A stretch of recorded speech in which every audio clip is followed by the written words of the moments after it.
आप डॉक्टर बन जाते हो, इंजीनियर बन जाते हो, एडवोकेट बन जाते हो, अच्छी शिक्षा तो मिल जाती है, लेकिन उस शिक्षा के साथ अगर संस्कार ना हो तो फिर वो शिक्षा किसी काम की नहीं रहती। चाहे रावण जैसा कोई पंडित हो, दुनिया का नंबर 1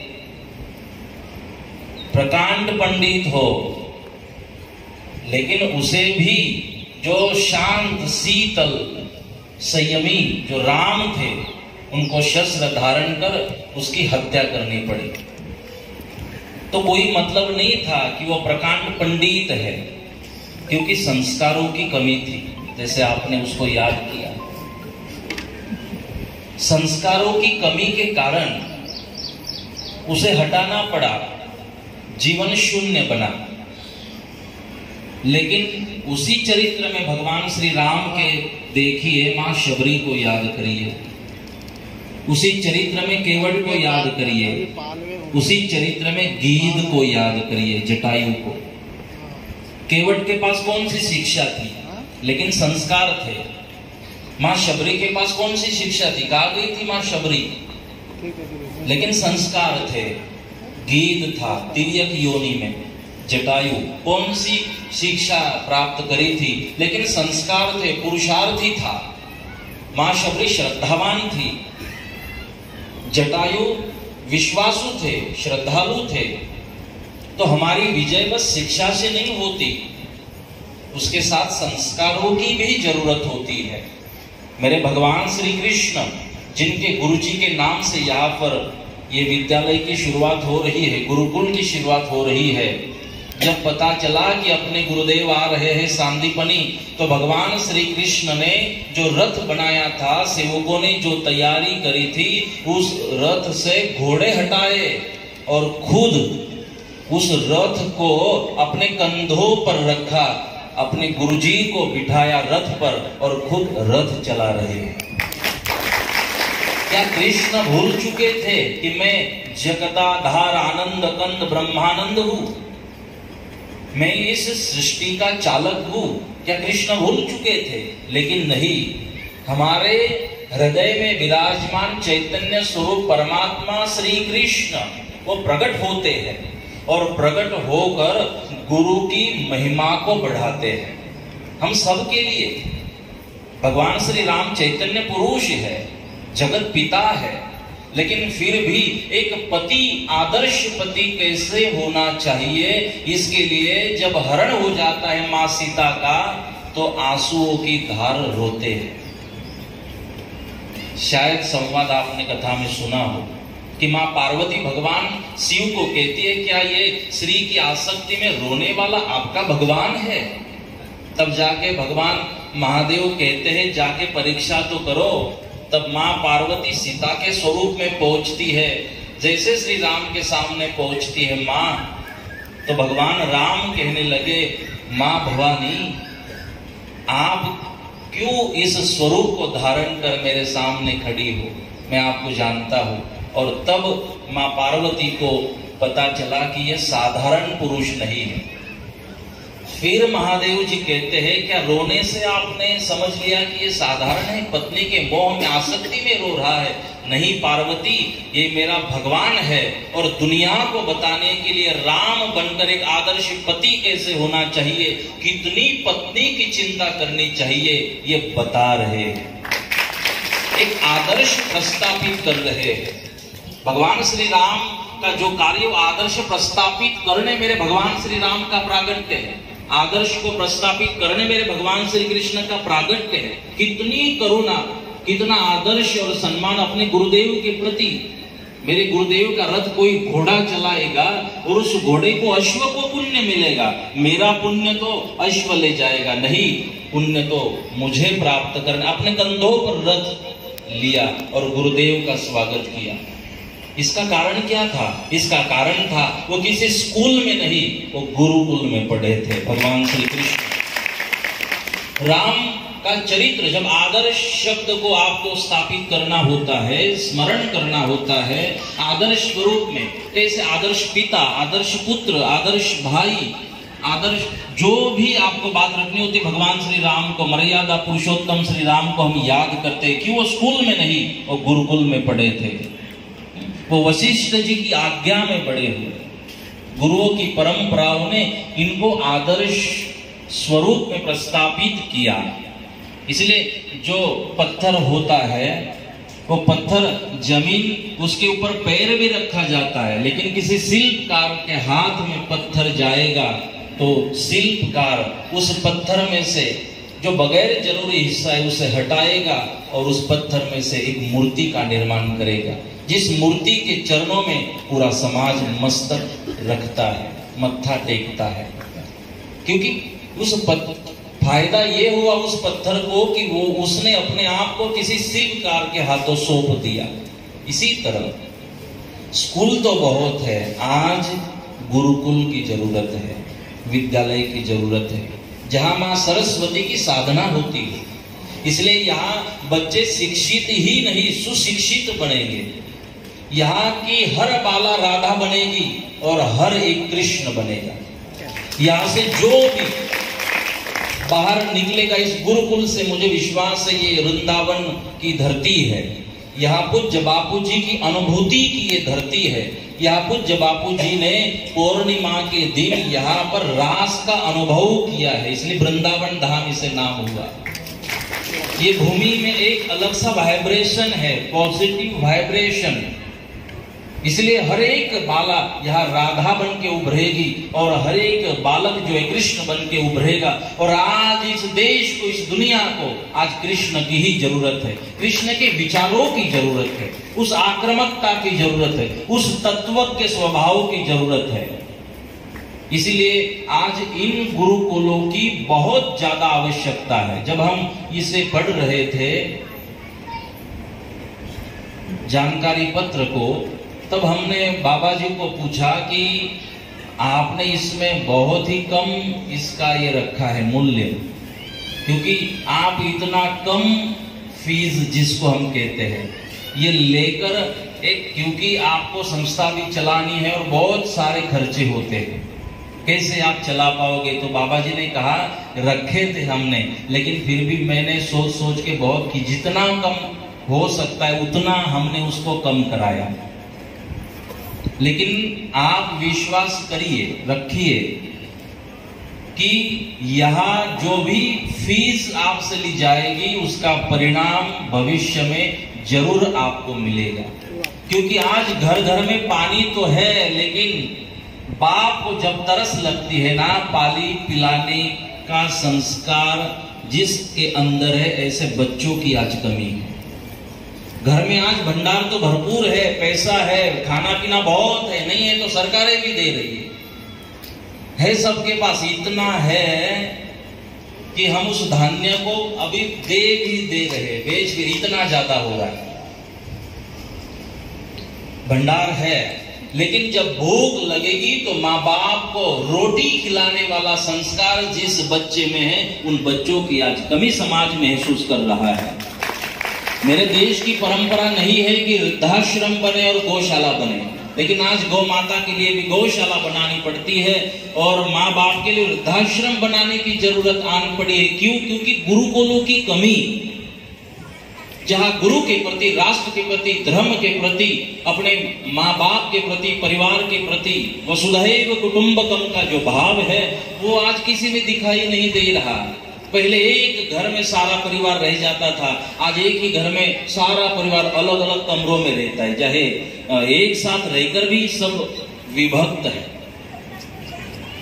इन भावनाओं की, संवेदनाओं की जो कमी, आज आप देखिए बच्चों के मन में माँ बाप के प्रति अनास्था है। उन माँ बाप के प्रति अनास्था हम बच्चों में देखते हैं जिन्होंने जन्म दिया, बड़ा किया, धूप में, बरसात में, ठंड में, भूखे पेट मजूरी की, एक दिन मजूरी के बगैर नहीं रहे, क्योंकि बच्चे को पढ़ाना है, बड़ा बनाना है। खुद के लिए तो फटे कपड़े पहने, फटी चप्पल लेकर पूरा साल वो अपना जीवन जी लिया, लेकिन बच्चों को ये दिन देखने न पड़े, इसलिए उसने भूखे पेट, प्यासे पेट मेहनत की, अपनी चिंता नहीं की।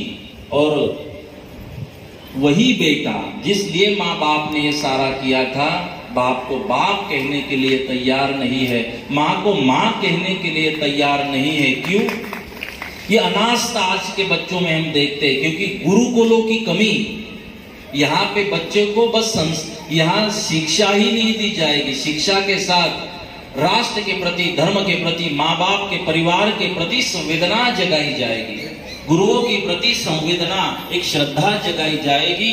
और जो भी बालक अगर माँ की, बाप की आज्ञा में रहता हो, गुरुजनों की सत्संग की सानिध्य में रहता, वो छत्रपति शिवाजी बनता है, वो स्वामी विवेकानंद बनता है, वो राम श्री कृष्ण बनता है।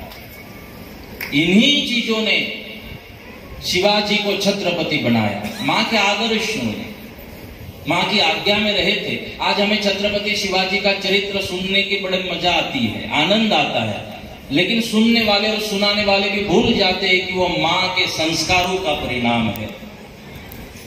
और छत्रपति का चरित्र भी उन्हें सुनाना या सुनना चाहिए जो अपने माँ का सम्मान करते हो, बाप का सम्मान करते हो। इसलिए संस्कार मना घड़वी संस्कार, मना उद्धरी संस्कार, ये हमारे मन का निर्माण करते हैं संस्कार। और यहाँ पढ़ा हुआ बच्चा कभी थकेगा नहीं, हारेगा नहीं, वो हर चीज में जीतेगा। क्योंकि आज हम देख रहे हैं, आज हर तरह से तैयार होके आपके बच्चों को आपको आज बाहर भेजना पड़ेगा। उसको शास्त्र भी उसके पास में हो, और गुरुकुल में मैं चाहूंगा, जो इसमें मैंने नहीं पढ़ा बुक में, कि इसमें शस्त्र की भी विद्या पढ़ाई जाए। कि यहाँ शास्त्र तो पढ़ाने ही वाले हैं, लेकिन उसके साथ में शस्त्र विद्या, तलवार भी उसे सिखाई जाए, उसे भाला भी सिखाई जाए, घोड़सवारी भी उसे सिखाई जाए। क्योंकि दोनों शिक्षा भगवान श्री राम ने, भगवान श्री कृष्ण ने भी गुरुकुल में पढ़ी है। हाँ, गुरुकुल में शस्त्र भी चलाते आना चाहिए और शास्त्र भी, दोनों का बैलेंस किया हमारे वडिलों ने, पूर्वजों ने। क्योंकि शास्त्र हो तो शास्त्रों की रक्षा के लिए शस्त्र जरूरी है, और शस्त्र आप चलाना जानते हो तो कहाँ चलाना चाहिए, इसके लिए शास्त्र का ज्ञान होना भी जरूरी है। नहीं तो शस्त्र तो, जिसने तो अमेरिका के टावर गिराए उसके पास भी तो शस्त्र थे, लेकिन कहाँ चलाना चाहिए शस्त्र ये पता नहीं था, इसलिए उसने खुद को भी बर्बाद किया और दुनिया को बर्बाद करने की कोशिश की लादेन ने। लेकिन एपीजे अब्दुल कलाम, शस्त्र उनके पास भी था, उन्होंने जगत के, विश्व के, भारत के निर्माण में शस्त्र का उपयोग किया, क्योंकि शास्त्र को जानते थे। इसलिए शस्त्र और शास्त्र दोनों की पढ़ाई यहाँ पर अपने गुरुकुल में आप सबको मिलेगी। और एक बात को याद रखना, यहाँ जो फीस आपसे ली जाएगी, आप भरोगे, वो वेस्ट नहीं होगी, विश्वास रखिए, वो इन्वेस्ट होगी। जो भी फीस आप भरोगे ना, वो इन्वेस्ट होगी, वो जरूर अगले भविष्य में आपको काम आएगी। आपके बच्चे यहाँ संस्कारित होकर बाहर निकलेंगे, ये मुझे पूरा विश्वास है। क्योंकि बहुत सारा, मैं भी एक धार्मिक संस्था चला रहा हूँ और सारी बातें मैं जानता हूँ कि कितनी दिक्कतें और कितनी सारी परेशानियां इन चीजों में आती हैं। और जैसे अगर अच्छी हमें चलानी हो, जो सपने को हम देख रहे उसे साकार करना हो, तो जरूर योगदान तो, समर्पण तो जरूरी होता है। तो इसलिए आप जैसे जो फीस आपसे ली जाएगी, फिर यहाँ रुकने की जो व्यवस्था है, या तो आवाजाही की बात है, जो भी बात है, तो मुझे पता है बापूजी के विचार यहाँ कन कन में हम देखते हैं, यहाँ रजकन में, आप सब में हम बापूजी के संस्कारों को देखते हैं। मुझे विश्वास है कि किसी भी व्यवहार के हिसाब से यहाँ शिक्षा नहीं दी जाएगी, जितनी जरूरी है वो फीस आपसे ली जाएगी। और आश्रम 1 रुपया भी फीस आपकी नहीं लेगा। जो फीस आपसे ली जाएगी सूद समेत आश्रम आपको लौटाएगा, क्योंकि ये फीस लेकर आश्रम चलाने की कोई संकल्पना नहीं है, कोई धारणा नहीं है, ये आप ही के बच्चों के ऊपर खर्च होगी। इतना मुझे अपने आश्रम, बापूजी के विचार, बापूजी के संस्कार जो हम बाबाजी में, बाबाजी के सानिध्य में, आप सब में, हमारी जो ट्रस्ट है, सभी ट्रस्टियों में, हमारे सभी ब्रह्मचारियों में हम उन संस्कारों को देखते हैं कि कमर्शियल माइंड से बिल्कुल भी यहाँ गुरुकुल नहीं चलाई जाएगी। जो एक एक रुपया, तो इसलिए मैं क्लियर करना चाहता हूं, जो फीस आप दोगे वो ये मत सोचना आश्रम को और बाबा जी को दे रहे, वो आप आपके बच्चों के लिए ही दे रहे, उनके लिए ही उसका खर्च किया जाएगा। तो आप, इसलिए मैंने शुरुआत में कहा कि बाबा जी ने तो इसकी शुरुआत करी है, अब आप कितना इसके लिए तैयार हो वो आपकी जिम्मेदारी है। इसे स्वीकारना, औरों तक इस बात को पहुंचाना, हम सभी धर्म समाज को, संत समाज को इस गुरुकुल के शुरू होने की बहुत प्रसन्नता है, क्योंकि फैजपुर हो, सावदा हो, रावेर हो, यावल हो, ऐसे शहरों में ऐसी गुरुकुलों का चलना अलग बात है, स्कूलों का चलना अलग बात है, लेकिन ऐसे पहाड़ी क्षेत्र में, पाल जैसे क्षेत्र में इन गुरुकुलों का, बढ़िया से बढ़िया गुरुकुल का चलना शुरू होना बहुत ही समाज की जरूरत है कि यहाँ के बच्चों को भी अच्छी से अच्छी शिक्षा मिले, जिसका प्रयास हमारा आश्रम कर रहा है। और मुझे प्रसन्नता है कि हमारे सनातन धर्म की सभी धार्मिक संस्थाएं आज स्वास्थ्य के लिए काम कर रही है, शिक्षा के लिए काम कर रही है, इसकी मुझे बहुत प्रसन्नता है। और धार्मिक संस्थाओं से जो कार्य होते हैं, शिक्षा के लिए हो, स्वास्थ्य के लिए हो, राष्ट्र के लिए हो, वो ईमानदारी से होता है, वो प्रामाणिकता से होता है, तो उसका जरूर परिणाम आता है। क्योंकि सभी संस्थाएं बगैर स्वार्थ के निरपेक्ष भाव को लेकर इन कार्यों को करती है। इसलिए बाबा जी ने इसकी एक बढ़िया से शुरुआत की है। अब हम सब मिलकर इस संकल्प को, सपने को साकार बनाने की कोशिश करेंगे, मुझे विश्वास है। अब तो चलिए थोड़ा लॉकडाउन का समय चल रहा है, लेकिन इसके ऊपर भी पर्याय लेकर शिक्षा देना हर गुरुकुल शिक्षा स्कूल की कोशिश से चल भी रही है। थोड़े दिन पहले हमने मजाक वाली बात हमने सुनी थी कि एक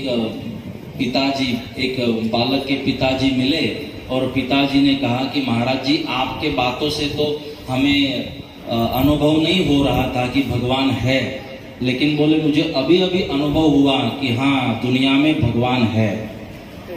तो जब उसे पूछा कि अब कैसे अनुभव हुआ कि भगवान है, बोले मेरा बेटा है 10वीं में था और मैंने उसे कहा था कि भगवान भी नीचे उतर जाए तो तू 10वीं पास नहीं हो सकता। बोले वो पास हो गया अब की बार 10वीं। इसीलिए बोले अनुभव हुआ कि भगवान है। अब तो चलिए ऐसे खेल चल रहा है, 10वीं हो 12वीं हो, बस माँ बाप तो एक ही काम कर रहे 2 साल से, बेटा आप 7वीं में हो, आप 7वीं कक्षा में हो, 7वीं कक्षा में हो, मतलब उसे याद करा रहे कि तू 7वीं में है, भूल मत जाना है कौन सी कक्षा में है। लेकिन इसके ऊपर भी पर्याय अभी चल रहे हैं, ऑनलाइन का है, जो भी है। और यहाँ तो ऐसे क्षेत्र में मैं मानता हूँ कि बढ़िया से एक बच्चों को आनंद भी आएगा। यहाँ देखो, आपको पूनम के दिन आना हो